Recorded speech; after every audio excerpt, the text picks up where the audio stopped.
किया। बुद्ध के धम्म और सम्राट अशोक की व्यवस्था को संविधान के तहत शामिल कर करके लोगों को अच्छा मार्ग दिया। इसलिए उनके प्रति भी बहुत बहुत कृतज्ञता ज्ञापित करता हूँ एवं उनको नमन करता हूँ। तत्पश्चात यहाँ उपस्थित भिक्षु संघ को मैं नमन करता हूँ और यहाँ उपस्थित समस्त उपासक उपासिकाओं एवं हमारे बौद्धाचार्यगण सभी की मंगल कामना करता हूँ। अभी आपने वो झुमते जी के विचार सुने, सभी उसको ध्यान से अगर सुनेंगे तो बहुत ही कल्याण। आज हमारे बीच में ईश्वर शेष राजदेव जी नहीं है, उनका स्मृति ही शेष। ये प्रकृति का नियम है। सभी इस संसार में जो भी आया है उसको जाना है।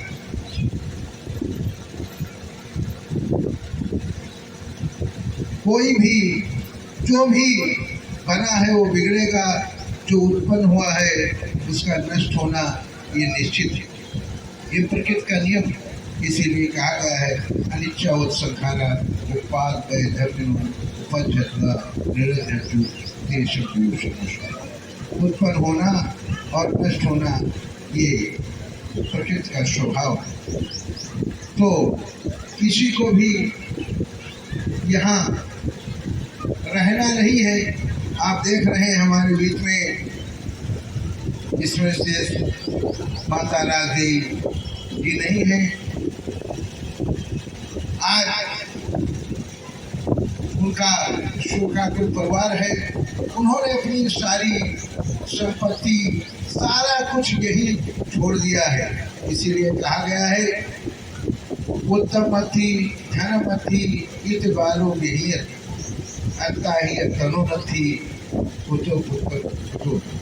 ये मेरा पुत्र है, ये मेरा धन है, ऐसा करके मूर्ख व्यथित। लेकिन ये जब शरीर ही अपना नहीं है तो कहाँ पुत्र और कहाँ धन। ये शरीर अपना है क्या? ये भी आपका साथ छोड़ जाएगा, आपके साथ नहीं रहेगा। और भगवान ने कहा चार आज सत्य दिए, कहा दुख सत्य है, दुख ही सत्य है, सभी दुखी है। लेकिन उन्होंने आगे कहा उसका कारण है, हम जो दुखी हैं उसका भी कारण है और उसका निवारण भी है। हम उस दुख से मुक्त भी हो सकते हैं उस मार्ग पर चल करके, जो मार्ग भगवान ने। तो हम अपने सभी दुखों से मुक्त कौन कर सकता है? माता लोग इधर ध्यान दें। आप लोगों को अपने दुखों से मुक्त कोई अलग से देवी देवता ईश्वर भगवान खुदा नहीं है। आप स्वयं कर सकते हैं, क्योंकि दुख आपने उत्पन्न किया है, उसका कारण है। आपको बीमारी है तो कारण जान जाएंगे तो ठीक हो जाएगा, नहीं कारण जानते हो चाहे जितनी दवा करती रहो, थोड़े दिन साथ रहेगा फिर हो जाएगा। इसलिए दुख मुक्त का कारण है, उसका निवारण है, भगवान ने उसका मार्ग दिया। अगर उस मार्ग पर चलोगे तो मुक्त हो जाएगा। ये कोई हमारे कहने से मत मानिए, आप स्वयं ध्यान दीजिएगा तो पता चल जाएगा, क्योंकि ध्यान से ही खुलता है ज्ञान। भगवान ने कहा ध्यान से खुलता है ज्ञान, तो लोगों ने कहा भक्ति का मार्ग दे दिया कि भक्ति में होती है बड़ी शक्ति।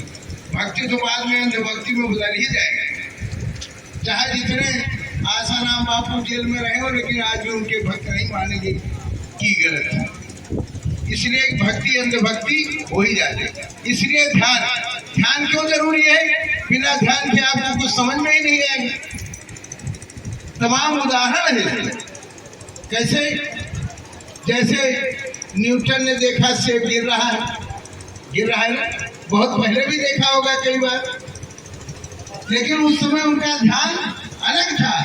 ध्यान जाता है तभी ज्ञान का चक्षु खुलता है। नहीं ध्यान नहीं रहे तो आप रोज अच्छी बातें सभी लोग जानते हैं, सब कुछ सभी लोग यहाँ बहुत ही ज्ञानी हैं, लेकिन उस पर ध्यान नहीं देते हैं, इसीलिए हम अज्ञान होकर के भटकते हैं। तो आपको ध्यान का मार्ग हर चीज में ध्यान से करना है। ध्यान से उठना है, ध्यान से बैठना है, ध्यान से पढ़ना है, घर के काम ध्यान से करना है। ध्यान नहीं देंगे तो कुछ होगा क्या? सुनेगी भी नहीं ध्यान से तो कुछ समझ में ही नहीं आएगी। तो आज आपने सबसे पहले तीर्थन और पंचशील ग्रहण किया। अभी सबसे पहले आपने भगवान को नमस्कार किया। नमो तस्य भगवतो अरहतो सम्मा। नमो माने नमस्कार, तस् माने उनको भगवतो जो भगवान है, अरहतो जिसने अपने शत्रुओं का नाश कर दिया, इससे भगवान को। अभी भंते जी ने हमारे बताया भगवान कौन होता है। आज भगवान में बड़ा भ्रम हो गया है, क्योंकि एक नाम के तमाम आदमी हो जाए तो आदमी पहचान ही नहीं पाएगा। तो सिंह है, भगवान कोई फायदा नहीं होता, न ये उतार लेता है, भगवान बनना पड़ता है। कोई भी भगवान हो सकता है। पाली भाषा में कहा गया है भग रागो भग मोह भग दोषो भगवान। भंते जी ने बताया जिसने अपना राग द्वेष मोह सब खो दिया, उसके अंदर ये ना बचा हो, वही भगवान होता है। जिसे अपने मैं ही सारा संसार प्रतीत हो, जो सदैव सबकी मंगल, जब अपने में सारा संसार प्रतीत होगा तो सबके पास अच्छा व्यवहार करेगा ना। कभी किसी का बुरा वो सोच ही नहीं पाएगा। अपना बुरा भला कौन सोचे? कोई सोचेगा? इसलिए ये एक पद है, जैसे डॉक्टर एक पद है, मास्टर एक पद है, इंजीनियर एक पद है। तो आप कोई भी उसको डिग्री को ले सकता है ना, पढ़ लिख करके मेहनत करना पड़ेगा। वैसे भगवत्ता एक बहुत परम पद है, जो उसको पा लेता है वो बहुत पूजनीय हो जाता है। लेकिन ये आसान काम नहीं है, ये बड़ी तपस्या करनी पड़ती है। भगवान बुद्ध ने ऐसी ही तपस्या करके ये परम पद प्राप्त किया था, इसीलिए पूरी दुनिया उनको भगवान के रूप में मानती है। भगवतो, बहुत से लोग कहते हैं भगवान होते नहीं। हमसे कई लोगों ने प्रश्न किया, आप तो भगवान को मानते नहीं। मैंने कहा मानता हूँ, लेकिन मैं जानता हूँ। आप ही जिस दिन जानेंगे मानने लगे। तो और उसके बाद आपने क्या लिया? 3 शरण लिया। क्या लिया? बुद्धम शरणं गच्छामि, धम्मं शरणं गच्छामि, संघं शरणं गच्छामि। ये बहुत बड़ा रतन है। भगवान बुद्ध ने ये रतन दिया है। इन रत्नों को जो समझ जाएगा उसका दुख दूर ही हो जाएगा। आप भी समझ गई, अगर ध्यान से आपने सुना तो आपका दुख भी दूर हो जाएगा, कोई गरीब भी नहीं बचेगा इससे। कैसे? पहला लिया बुद्धम शरणं गच्छामि, अर्थात मैं बोध की शरण में जाता हूँ। चलिए अरे आइए। बुद्धम शरणं गच्छामि, अर्थात मैं बोध की शरण में जाता हूँ। बोध क्या है? बहुत से लोग कहते हैं ज्ञान की शरण में जाता हूँ। सही है, ज्ञान की शरण में जाता हूँ। बहुत से लोग कहते हैं विज्ञान के शरण में जाता हूँ। लेकिन ज्ञान भी 2 प्रकार का होता है, बुद्धि 2 प्रकार की होती है। एक कुशल, चोर भी तो बुद्धि से ही चोरी करता है, ठग भी बुद्धि से ही ठगता है ना। तो बुद्धि क्या है? वो अकुशल बुद्धि है। ऐसी बुद्धि जिससे ना मेरा कल्याण हो, ना परिवार का हो, ना गांव देश का हो, वो ठीक है किसी काम की? किसी काम की नहीं।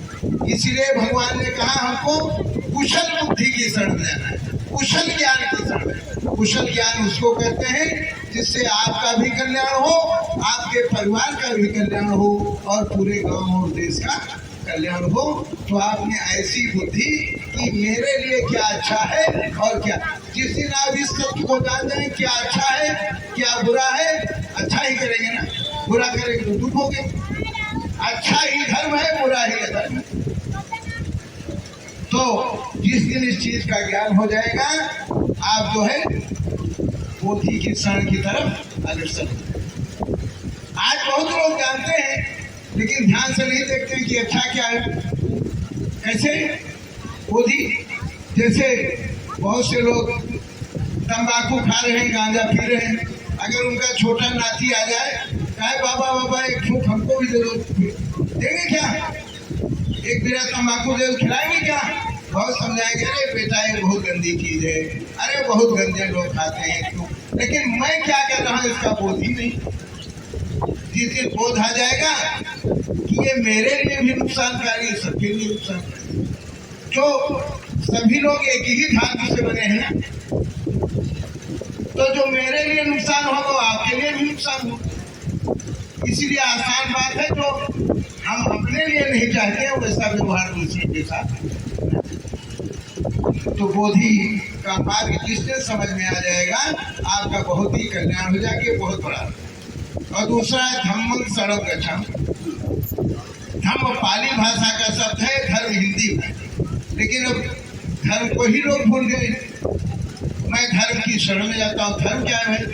आजकल ये जानते हैं हिंदू धर्म, मुस्लिम धर्म, सिख धर्म, जैन धर्म, बौद्ध धर्म, लेकिन ये धर्म नहीं है। फिर ये क्या है? ये पंथ है, मजहब है, संप्रदाय है। इसीलिए बाबा साहब अम्बेडकर ने संविधान में धर्म निरपेक्ष नहीं लिखा है, पंथ आधुनिक संप्रदाय निरपेक्ष। इसीलिए कहा गया है धर्म न हिंदू बौद्ध है, धर्म न मुस्लिम जैन, धर्म चित्त की शुद्धता, धर्म शांत सुख चैन। जब हमारा चित्त शुद्ध होगा तभी हम धर्म के मार्ग पर चल पाएंगे। अशुद्ध होगा तो हम गड़बड़े करेंगे, बुरे करेंगे, तो कैसे धर्म के मार्ग चलेंगे? इसलिए धर्म को एक आसान भाषा में समझ लीजिए, मेरा ऐसा कर्म जो किसी जीव को, किसी प्राणी को तकलीफ दे वो अधर्म है ना? और न तकलीफ दे तो वो धर्म है। आपके किसी मन से, वाणी से, कर्म से ऐसा कोई काम किया कि आपके माता पिता, परिवार को, अगल बगल किसी को तकलीफ हुई तो अधर्म हो गया ना। तो इसलिए कोई ऐसा कार्य न करे कि जिससे किसी प्राणी को तकलीफ हो, चाहे मन से हो, चाहे वाणी से हो, चाहे, तब आप धर्म के राह पर चल पाएंगे। ऐसा करें तो दुख भी नहीं रहेगा। कोई ऐसा कार्य नहीं करेंगे किसी को तकलीफ हो तो दुख होगा क्या? और तीसरा है संघं शरणं गच्छामि। मैं संघ की शरण में जाता हूँ, साधु संतों की शरण में जाता हूँ। साधु का मतलब एकदम शांत संत, संत भी बुद्ध की ही धर्म से निकला है, शांत